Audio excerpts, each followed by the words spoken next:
রাজধানীতে সম্প্রতি আওয়ামী লীগের উদ্যোগে অনুষ্ঠিত হয়েছে নারীদের এক বিশাল মিছিল। দেশের বিভিন্ন নগরী থেকে আগত নারী নেত্রী, আওয়ামী লীগ ও সহযোগী সংগঠনের নেতৃসমূহ, ছাত্রলীগের অসংখ্য নারী সদস্যরা এতে অংশগ্রহণ করেন। মিছিলটি রাজধানীর প্রধান সড়কে অবস্থান নিয়ে সামনের দিকে এগিয়ে যায়।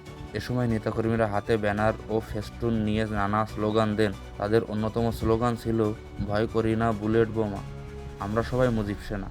উৎসাহী নারী নেতৃকর্মীদের অংশগ্রহণে মুখরিত হয়ে ওঠে পুরো এলাকা। আওয়ামী লীগের পক্ষ থেকে জানানো হয়েছে, নারীদের এই শক্তিশালী অংশগ্রহণ সরকারের প্রতি আস্থার বহিঃপ্রকাশ এবং দেশবিরোধী অপশক্তির বিরুদ্ধে একতাবদ্ধ অবস্থানের প্রতীক। সুপ্রিয় দর্শক, এই বিষয়ে আপনাদের মতামত কী তা জানান বিস্তারিত কমেন্টে।